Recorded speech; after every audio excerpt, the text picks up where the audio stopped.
Founders Floor, a co-working accelerator for startups. So, in those earlier years, especially when you're bootstrapping, and being in the project management space solidly at that time in the early years, there starts to be competitors coming into the marketplace. And sometimes those competitors, for whatever reason, can raise money, and all of a sudden that lead that you had over them becomes very short at that point. How did you guys manage that? Because I'm assuming others in that space did raise, and there was psychological pressures and company pressures. How did you guys work through that? Well, I had the benefit of experiencing a lot of pressure, so at some point you stop caring. So I lived through 2 financial downturns, and all of you, I see a lot of gray hair here, so it's like, who cares if somebody raised whatever, $20, $50 million, like it's not the end of the world. So when I started the business, there already was a company called Basecamp, which back then was all the rage, like all their startup press, all the business press, like it was the hot new thing. So everybody knew about it, everybody wrote about it. And kind of in relative units, they're probably, in terms of their brand recognition, relative to other players, they probably were bigger than anybody else today, like including us, including our direct competitors. One of them, by the way, went public a week or 2 weeks ago. So like I started with that already. And it was funny where I actually charged more for my product than they did, right? And there were like friends who shared their friendly advice and like, why are you charging more? And I'm like, well, because I'm providing more value. Right.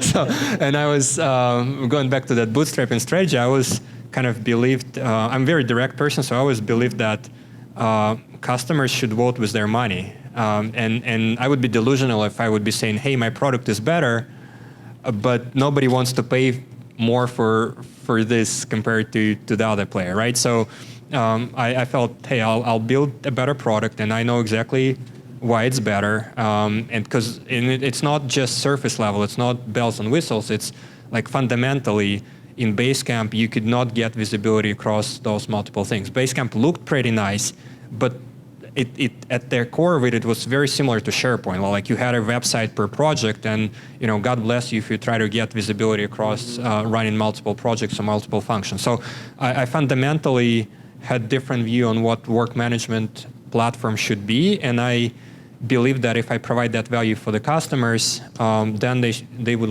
vote with their money. So, and that's a long story, but it answers your questions. And later, when competitors came to market that are more directly trying to copy our model and raised a lot of capital, I'm like, all right, I've kind of been there. I've competed with much. Kind of in David and Goliath way. So now you're trying to catch up with me. Good luck. Good luck there. But there were sometimes scary moments. Like I remember before we got any funding, one of the competitors came out and announced that they will offer a freemium plan up to 30 users back then. And our average account size back then was 10 or 15 users. So you're looking at it, well, okay, that is going to be a challenge. That's interesting. So it was less about, for me, it's always less about funding, because you fundamentally see a lot of companies who raise a lot of capital and then quickly burn through it, and sometimes it actually hurts them more than helps. So for me, it was always less about funding and more about market and product. Can you differentiate enough from your competitors? And not just on the PowerPoint, but in the customer's eyes. Will you be able to persuade your customers that your product is significantly better? And luckily, we were always able to do it. So the name of the game is always staying a couple of years ahead of your competitor.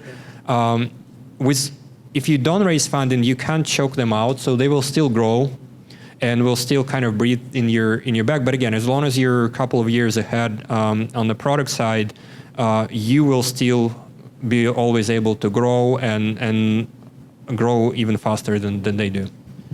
I totally agree with that. And what I'll just add to that is a fact. At the end of the day, it's all about execution for the company as well. And so, good luck raise their money, whatever they want to do. At the end of the day, they're going to have to go through the same process as you did, maybe accelerated, but they still have to make those micro decisions to be able to find the success path that's the same as you did. And as long as you keep innovating and they keep innovating, you're always going to have that lead like you're talking about. So let's see. So, bootstrap for the first 5-6 years, and then you raised like a seed round for $1 million, I think, and then what was it?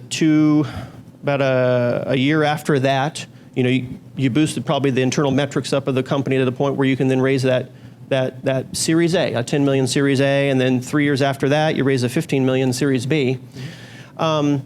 At what point, I guess the basic question I'm going to ask is why raise the Series A and Series B? In other words, if you get to that point where you've been bootstrapping and you created the hockey stick, which is super hard to do. It's like winning the lottery, honestly, to be able to create the hockey stick so you can build off your own profits.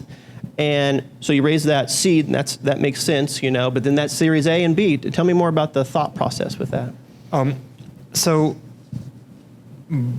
Series Seed versus A is an interesting example. I told you that I believe in agile philosophy, so I actually approached it in the same way to funding. So, but back then, based on our size, we should have raised like $20 million, right? Instead of it, I raised one to just see how it goes, if you will, and it was going good. We were accelerating. We were able to deploy that capital, and then I raised then into the company that sort of gave us another boost. So, and that boost was very helpful. One unfortunate thing is that in the Valley, people do look at a funding as a measure of success, which I hate. It should not be. Like your measure of success should be your customers, your product, your revenue. The amount of money you raise should never be a measure of success. Unfortunately, kind of people use it as a proxy. And so it did help us in the way that I used both that capital and just the fact of it to bring on very experienced chief revenue officer. Together, we built sales organization on top of that inbound funnel. Together, we 10x the business over the next three years. So it was very good story. Again, I tested it a little bit, and then I felt comfortable doing it. And for me, another good thing is I really like the investors. So they're still on board. Indy, who's been there since day one, he's one of the biggest advocates for our vision in a broad sense of the word. He sometimes does a better job than I do selling that vision to the world. So they believed in vision. They believed in me, which, again, back then, we didn't have any fancy offices. We were like in Class C building around the block. And kind of Bain Capital Ventures, they got amazing office in Boston. And so they come to this kind of funky office, and they had to have some guts and believe, but they saw a common pattern. They already by then invested in a couple of land and expand business. They were also kind of pioneers in SaaS, and they also believed in my vision of connecting the work and people together. So that went really well. And also there was good chemistry between me and the fund where none of us kind of nickel and dimed each other. It was a good deal for everybody. I always believe in that when you do investment, because you like over optimize for the valuation.